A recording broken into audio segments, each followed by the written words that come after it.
hey với ní chú bây giờ lâu takin hey xe lô là khui thấy là khui thấy nghe đi sống bò nó muốn tu cắn phẳng thút mày chú vắng là khi nào ai phải phải dọc lệ ăn nán dọc hôm nay ai nợ dọc in cái nón thì thấy tu ra cái này ngay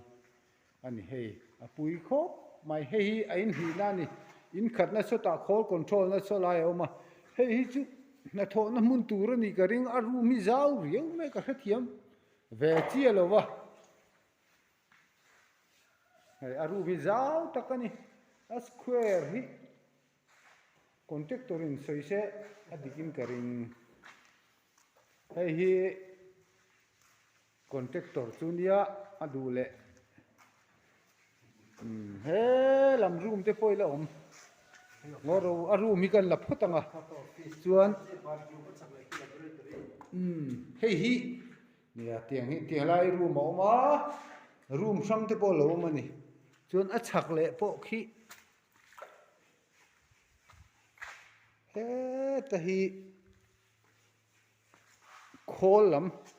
laboratory en dia column call room ani hei in thiar na tur ania hei hi call room laboratory ani hi technician ho in an duang in an eng lo veng chu apui khop mai hei hi kan khua hian kan hmu chak tlang in ka ringa pui khop maya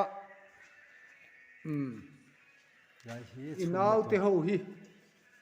hey tu na hen thok vut maya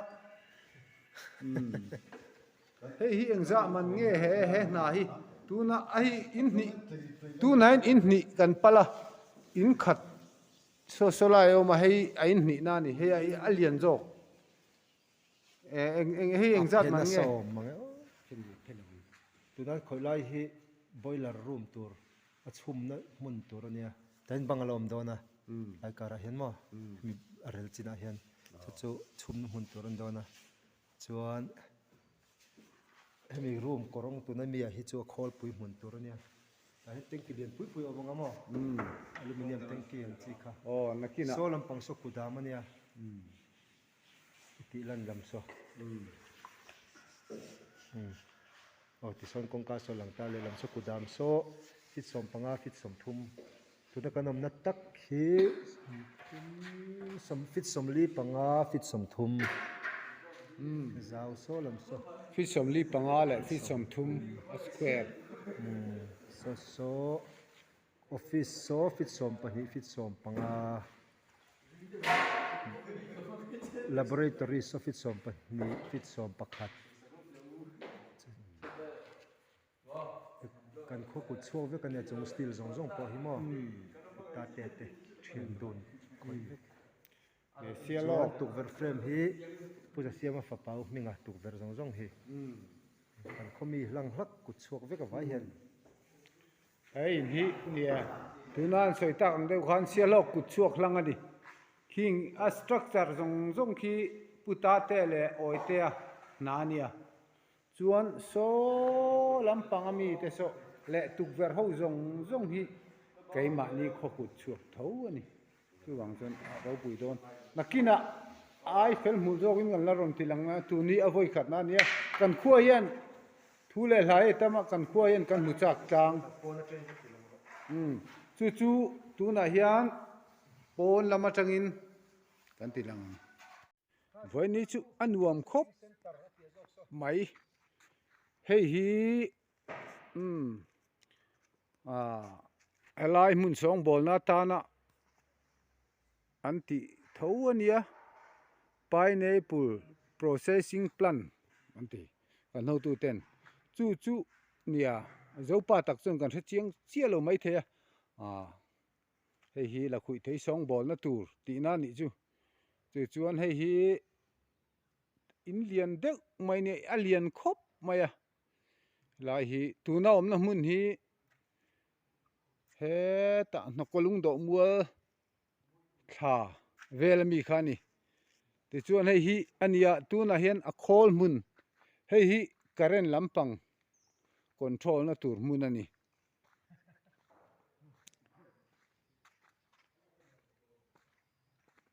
hei hi pui khawp mai sawmi kha chu sotomi zawk a kha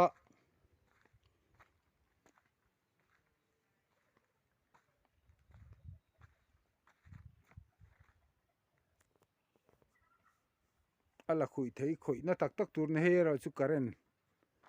lam khoina tur niang a chan chu heng thil hi sialo pon kan la hre chiang bik chi alo chu wang chuan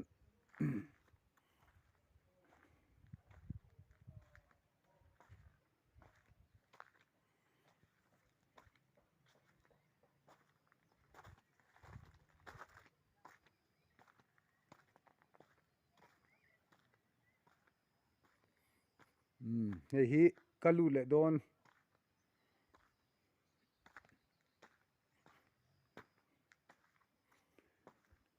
an na khoi mek zel lai ania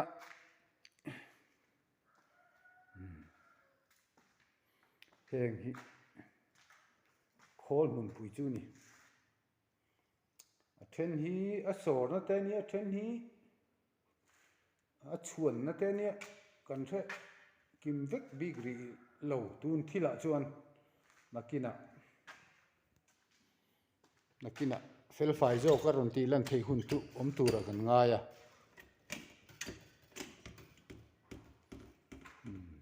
hei hi heng te hi ni e he lai mi hi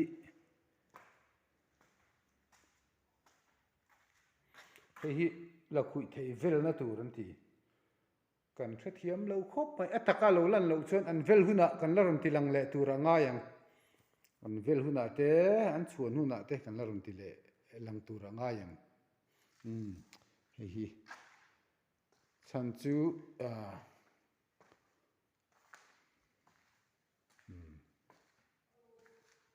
man ruai adang lam em mai kan hre thiam lo ani akina kan la ron ti lang nam liang